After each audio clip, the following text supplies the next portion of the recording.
Boa noite, meus caros. Eu quero apresentar para vocês, e me atrevo a dizer isso, vou apresentar, porque é um documento muito pouco conhecido mesmo no meio espírita, a Revista Espírita. Nós, desde que começamos a frequentar o centro espírita, em qualquer lugar, nós ouvimos bastante falar do Livro dos Espíritos, do Evangelho segundo o Espiritismo, do Livro dos Médiuns, o Céu e o Inferno, a Gênese. E às vezes a gente fica com a ideia que são estes os livros fundamentais da doutrina espírita e ignora o restante. Mas não. A Revista Espírita, chamada por Kardec Jornal de Estudos Psicológicos, existe desde 1858. Vejam vocês, o Livro dos Espíritos, Kardec organizou esse livro, e insisto na palavra organizou, porque ele próprio sempre afirmava, o livro não é dele, né? Ele recolheu as informações que o mundo espiritual nos dava, em 1857. E a repercussão que houve em Paris, na França toda, quando conheceram este livro, foi imensa. E Kardec não estava dando conta de dar informações a respeito daquela nova doutrina que ele sugeria no Livro dos Espíritos. Ele não estava dando conta de atender as pessoas que procuravam, sabendo alguma coisa, e do número imenso de cartas que ele recebia pedindo algum esclarecimento. E ele entendeu, então, de criar uma revista mensal, e chamou ela de Jornal de Estudos Psicológicos. Ele já havia fundado a Sociedade Parisiense de Estudos Psicológicos, e esta revista ele dedicou ela como uma forma de comunicação com o mundo inteiro. Quem quisesse saber alguma coisa a mais, além daquilo que estava nos livros, onde ele pudesse também acrescentar novas informações e, mais importante do que tudo, na concepção dele, uma forma dele dividir com todas as pessoas que se interessassem pelo assunto espírita aquelas informações, as manifestações, o pensamento de outras pessoas. Porque Kardec, entre as várias qualidades que ele tinha, uma delas que ele primava muito era a honestidade intelectual dele. Ele dizia claramente quando ele pensava alguma coisa e dizia com mais clareza ainda quando ela não era de criação dele, quando alguém havia transmitido. Então ele dizia que a doutrina espírita ela precisava de uma contribuição de uma quantidade imensa de pessoas para que ela conseguisse, ao longo do tempo, cumprir o papel a que ela era destinada. E desde o início, está lá no Livro dos Espíritos, nas primeiras manifestações, ele relata aquilo que os Espíritos disseram para ele. Qual era o objetivo da doutrina espírita? Por que ela surgiu, se ofereceu para a humanidade com a informação da nossa realidade no mundo espiritual e das consequências para a nossa realidade física dessa vivência espiritual. Diz que a única razão para existir tudo isso era uma reforma moral da humanidade. Na hora que nós conseguíssemos modificar as nossas atitudes, estaria justificada a existência da doutrina espírita. Nesta revista espírita, aqui neste volume que eu tenho, são todos os números do ano de 1858. Mas ele apresenta algumas frases que são extremamente importantes para a gente pensar exatamente qual era o papel e por que nós devemos estudar Kardec. E aí deixa eu fazer uma pequena digressão. No movimento espírita, desde que ele se organizou, sempre houve como ponto fundamental para que as pessoas começassem a compreender todo o conteúdo da doutrina e para que ela alcançasse o seu objetivo, que era uma mudança moral da humanidade, os espíritos sempre recomendaram que as pessoas deveriam ler muito a respeito das informações que eles traziam e mais, estudar aquelas informações. Para, desta forma, compreenderem o que elas significavam e, a partir daí, cada um encaminhar-se paulatinamente, de acordo com a sua própria consciência, nesse processo de mudança. E aí a informação que eu gostaria de dividir com vocês, fazer a gente pensar um pouquinho. O IBGE, que é o órgão que relaciona todas as pesquisas importantes da nossa sociedade, ele diz que o brasileiro lê muito pouco, comparado com os outros povos por aí. Não chega a 2 livros por ano, em média, para cada pessoa. 1,8, para ser bem exato, incluindo aí livro didático, livro de escola. Os nossos amigos argentinos aqui, prováveis adversários daqui a pouco, né? Eles leem 6 por ano. Existe mais livraria em Buenos Aires, a capital da Argentina, que no Brasil inteiro. Então eles leem muito mais do que nós. Mas tem um grupo de brasileiros que é diferente, que lê 10 livros por ano. Segundo o IBGE, só quem tiver familiaridade aí procura lá na internet que vai ver essas estatísticas. Aqueles que se declaram espíritas leem 10 livros por ano. O que está cumprindo, então, aquele desejo fundamental de Kardec, que todas as pessoas se instruíssem, compreendessem o significado e, a partir daí, começasse a sua decisão de mudança. Mas, voltando à nossa revista espírita, o Kardec diz o seguinte, que ele recebia muita carta, algumas cartas eram falando mal dele, outros falando mal da doutrina, e algumas elogiando. E ele diz o seguinte, afinal de contas eu vou publicar todas elas. Primeiro porque o livro não é meu, não tem nada que eu tenha feito da doutrina espírita, eu fui um transmissor dela, né? Eu só tive o trabalho de organizar, então eu publico todas elas. E mais ainda, eu vou deixar de publicar, na medida do possível, aquelas que sejam elogiosas. Só publicarei aquelas que elogiarem a doutrina e não a mim. Aí, ele publica no primeiro livro uma reportagem que o jornal Courrier de Paris, em 11 de julho de 1857, publicou a seguinte informação a respeito do Livro dos Espíritos.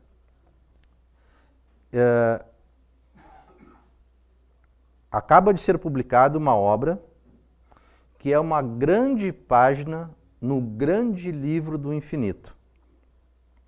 Não conhecemos o autor, mas ficaríamos felizes em conhecê-lo. Aquela pessoa que escreveu a introdução ao Livro dos Espíritos deve ter a alma aberta a todos os sentimentos nobres. É um elogio ao próprio Kardec. Mas ele diz mais ainda. A doutrina que este livro, o Livro dos Espíritos, apresenta, ela se resume na seguinte frase: não façais aos outros o que não quereríeis que vos fizessem. E aí o autor da reportagem diz o seguinte: e eu acrescentaria, e fazeis aos outros o que gostaríeis que vos fosse feito.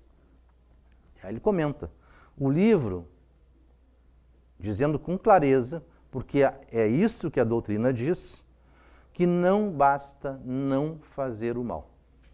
É urgente, é fundamental, é extremamente importante que toda pessoa faça o bem.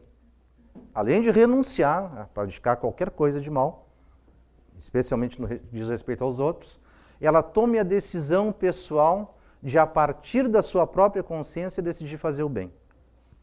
A todas as pessoas, não importando a forma, não importando o custo, mas importando simplesmente a sua consciência moral de se reconhecer como um filho de Deus destinado à felicidade. Este é o caminho da felicidade, segundo a própria revista. Aí ele diz o seguinte, e olhem só como ele leu com muita clareza e como estudou com muita clareza esta obra do Livro dos Espíritos, o autor da reportagem. Ele diz o seguinte, se você é uma pessoa de estudo e que possui boa fé, está querendo sempre se instruir.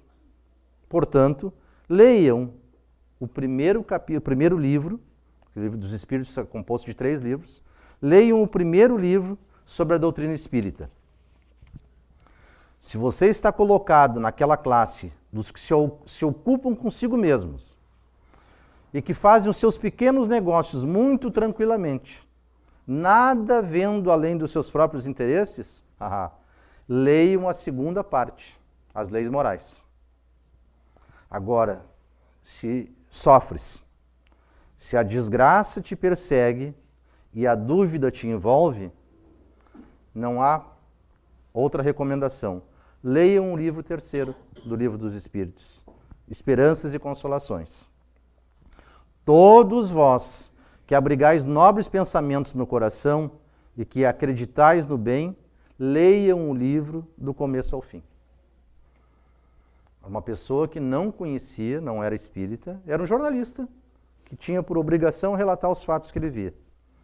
Lendo, encontrando o livro, verificando o enorme interesse que ele despertava nas pessoas em Paris, ele escreve uma reportagem desse tipo. Ninguém sabe mais quem é este editor, este repórter. Todo mundo, mesmo aqueles que não concordam, sabem quem foi Allan Kardec e sabem perfeitamente o conteúdo da doutrina espírita. Mesmo que não tenham estudado, mesmo que não concordem com ela. Mas ela apresenta uma oportunidade para a humanidade se modificar. E aí o grande convite permanente do movimento espírita. O editor do jornal, da reportagem, falava: leiam o Livro dos Espíritos. Nós dissemos que não basta. Ler é fundamental, sem dúvida nenhuma, mas não basta. Nós precisamos, na verdade, estudar e com muita clareza, e com muito esforço, e com muita dedicação, o que os Espíritos nos afirmaram. Porque este livro, esse tipo de obra, ela não existe e ela não se resume numa recomendação de cumprir rituais. Não é espírita quem vem ao centro espírita todas as semanas ou uma vez de vez em quando. Não é espírita quem é sócio de um centro espírita, como nós aqui, e que eventualmente trabalha aqui fazendo alguma tarefa. Na verdade, espírita é aquele que, entendendo a mensagem dos espíritos, procura e desenvolve um grande esforço de modificação interior. Fazendo um esforço para modificar na palavra dos espíritos, fazendo um esforço para domar as suas más inclinações. Isso é ser espírita. E este é o grande convite que nos instiga a pensar um pouco mais a respeito de nós mesmos. Não existe, e eu não tenho medo de errar nesta afirmação, nos últimos 150 anos, nenhuma filosofia religiosa, inclusive com viés religioso, que tenha publicado tantos livros diferentes quanto o movimento espírita. Logo na sequência, juntinho, muito próximo do movimento espírita, nós temos uma imensidão de obras católicas. Mas a doutrina espírita, em termos de obras que se oferece para as pessoas, é maior nos últimos 150 anos. Contando toda a história, claro que os católicos produziram muito mais. Justamente produziram. Mas nos últimos 150 anos, é a doutrina espírita que tem mais obras publicadas. Porque a cada dia, esta é a razão e esta é a realidade. A cada dia, a cada momento de cada dia, em algum lugar do planeta, está acontecendo uma sessão mediúnica, onde um espírito, um de nós, vivendo no mundo espiritual, está transmitindo as suas informações, as suas experiências, contando das suas dores e almejando as suas esperanças. E estas informações, quando convenientemente reunidas, elas se traduzem num livro, numa revista, num panfleto, às vezes, mas é material de estudo, porque antes de ser material de informação. Então nós temos muita coisa para ler, muita coisa disponível para que nós vamos aos poucos criando uma base de esclarecimento para nos impulsionar para a mudança. Mas, e este mas é muito importante, não basta a gente ler tudo aquilo que existe por aí. Primeiro que não conseguiríamos, pela quantidade imensa que tem. Então a gente precisa, antes de ler uma obra que vai nos dar um esclarecimento, nós precisamos ter uma base.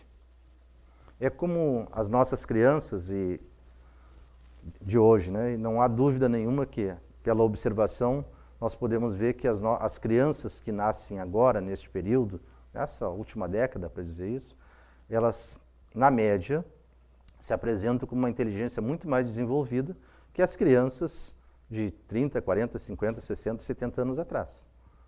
Parece-me que as novas gerações são cada vez vêm mais preparadas, mais despertas, mais inteligentes, mais ávidas por crescimento intelectual. Mas mesmo essas crianças, elas precisam passar pelos diversos estágios da escola. Elas aprendem as primeiras letras, aprendem a escrever o seu próprio nome, aprendem a ler textos simples e vão crescendo aos poucos de sofisticação de conhecimento, até chegar à situação mais favorável de um enorme desenvolvimento intelectual. E nós precisamos fazer a mesma coisa, agir como as crianças.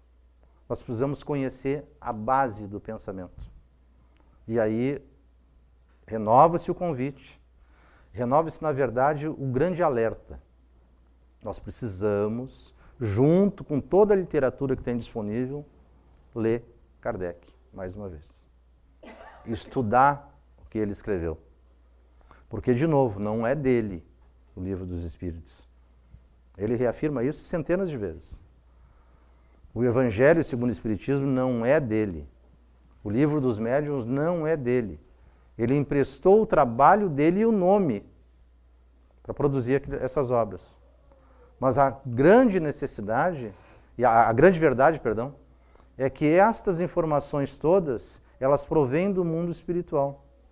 São espíritos muito mais avançados no campo intelectual e moral que nós podemos conceber, que transmitiram essas informações, dizendo que este seria o caminho, se a humanidade assim quisesse, para acelerar o seu próprio desenvolvimento. O convite é permanente. Precisamos ler as obras básicas da doutrina espírita para entender a base do pensamento. A partir deste entendimento, nós podemos tomar uma decisão consciente. Vocês vejam a situação que com certeza todos nós aqui passamos. Num determinado momento da vida, e normalmente como criança, nós recebemos orientações morais, todas elas extremamente valiosas, dos órgãos mais respeitáveis que existem na história da humanidade, que são as igrejas. Cada um na sua, cada um num tipo de igreja, com uma denominação, mas falando das igrejas cristãs especialmente, cada um de nós recebeu, na infância ou em algum momento depois, um conjunto de orientações morais e religiosas que são irrepreensíveis. Todas elas valiosas e que nos levaram para frente. Só que também todas estas organizações religiosas, elas se limitaram, talvez a palavra não seja muito apropriada, mas elas agiram transmitindo um conjunto de informações de formação moral, mas não nos dando a origem racional daqueles procedimentos. Eram práticas religiosas que nós fomos cumprindo ao longo do tempo. A doutrina espírita surgiu no momento em que as igrejas na Europa estavam em descrédito quase total. As pessoas estavam abandonando em grande quantidade as igrejas, todas elas. Estavam sendo abandonadas porque as pessoas só iam nas igrejas para cumprir rituais. No caso dos católicos, assistiam às missas porque era um momento de se mostrar para a sociedade. No caso da igreja reformada, era uma obrigação de comparecer ao culto.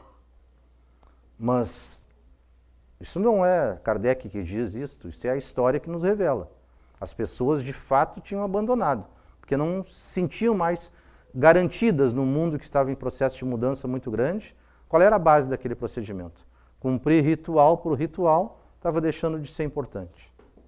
A doutrina espírita veio recuperar esse tipo de movimento e esse tipo de sensação nas pessoas. Não há por que cumprir ritual. O que importa é que cada pessoa, por si própria, no seu próprio coração, no seu próprio entendimento, no seu próprio raciocínio, mude as suas atitudes do dia a dia. Assistir uma missa ou um culto ao domingo né, e tratar mal a família, descumprir com os deveres da sociedade, evidentemente que não vai encaminhar ninguém para a salvação ou para a melhoria. A doutrina espírita, conhecendo esse conteúdo todo, afirma a mesma coisa. Ser espírita não é frequentar o centro espírita, nem ser sócio, nem trabalhador. É modificar-se. Modificar-se profundamente. Mas a gente só se modifica na hora que a gente entende o porquê que nós estamos modificando um determinado comportamento.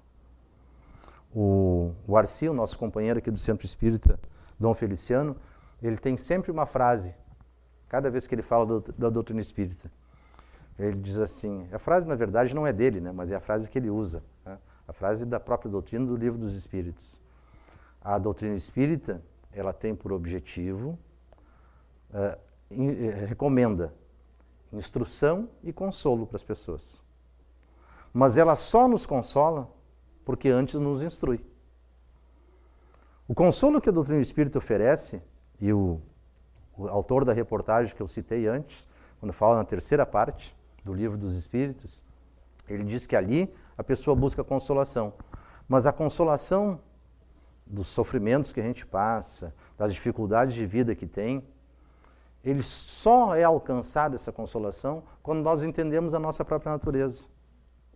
Quando nós entendemos que nós somos espíritos em formação, criados simples e ignorantes, mas aos poucos, em cada experiência, em cada encarnação, em cada estada no mundo superior, no mundo espiritual, nós vamos nos modificando.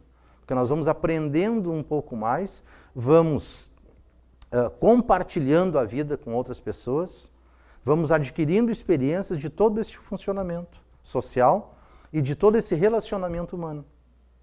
Então, este é o nosso caminho. Ler um pouco mais, estudar um pouco mais do que os Espíritos nos disseram. E a obra fundamental, reafirmo, são as obras de Kardec. Nos dão a base mais segura para tudo isso.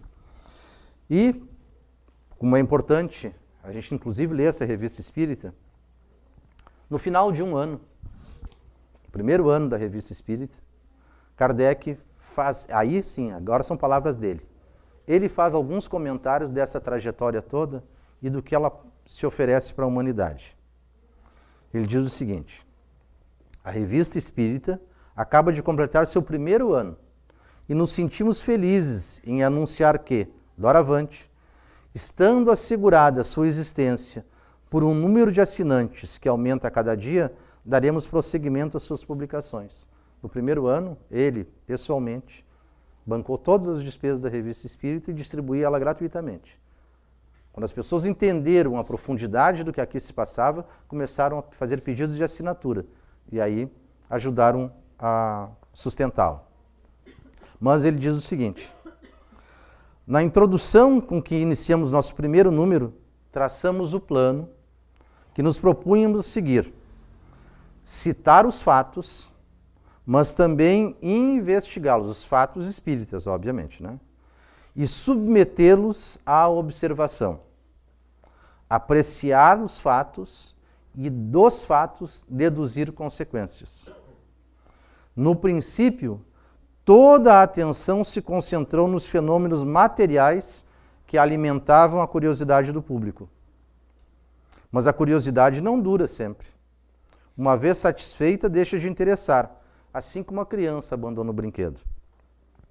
Mas naquela época, os espíritos nos disseram, este é o primeiro período do espiritismo, que logo passará para ceder lugar a ideias mais elevadas.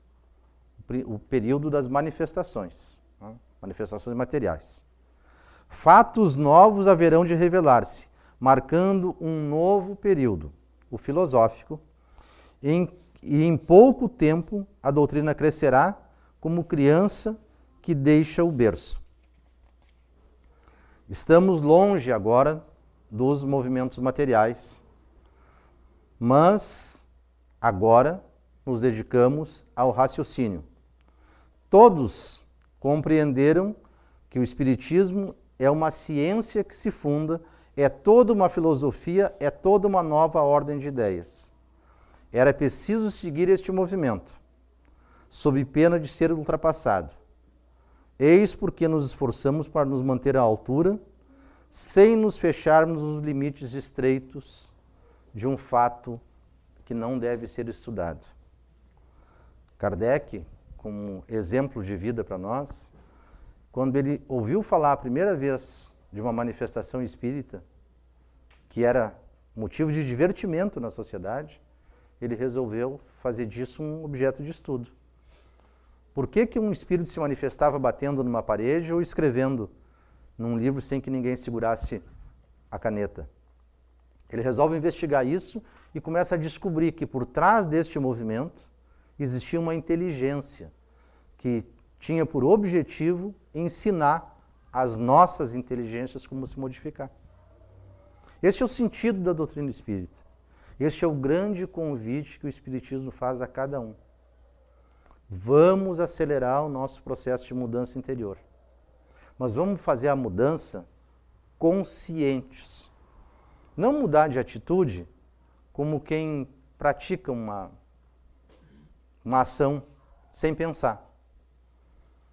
Uma vez, Newton Andrade, que era presidente da Federação Espírita, ele fazendo um trabalho com os estudantes aqui desta casa, aqui, ele disse o seguinte, que a pessoa que entende a doutrina espírita, mas não que leu, mas aquela que entende no sentido de favorecer a sua própria mudança, ele jamais, a partir daquele momento que ele se der conta do que significa ser espírita, do que significa o ensinamento espírita, ele jamais vai jogar um papel de bala na rua.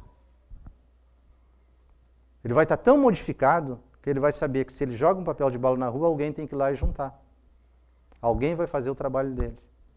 E ele diz que é por esses pequenos movimentos, por essas pequenas modificações de atitude no dia a dia, que nós vamos reconhecer quem é espírita de verdade. Não que ser espírita de verdade sirva de título para ninguém, mas o espírita de verdade, aquele que entender a realidade da vida, que nós estamos aqui num processo de aprendizado e de transição, que somos, na verdade, seres espirituais, aquele que entender a mensagem do Cristo, sendo espírita, terá que entender a mensagem do Cristo. Este vai se modificar. É como na passagem do Evangelho, Jesus disse ao moço que veio pedir orientação para ele. Vai, não peca mais, te modifica. A verdade era o que ele estava dizendo. E nós temos uma forma de consolidar essa modificação em cada um de nós. Estudar o que os Espíritos nos disseram. Pensar a respeito das recomendações deles. E a partir daí, decidir. A recompensa, ela é excelente. Muito obrigado pela atenção de todos e que a paz de Jesus permaneça conosco.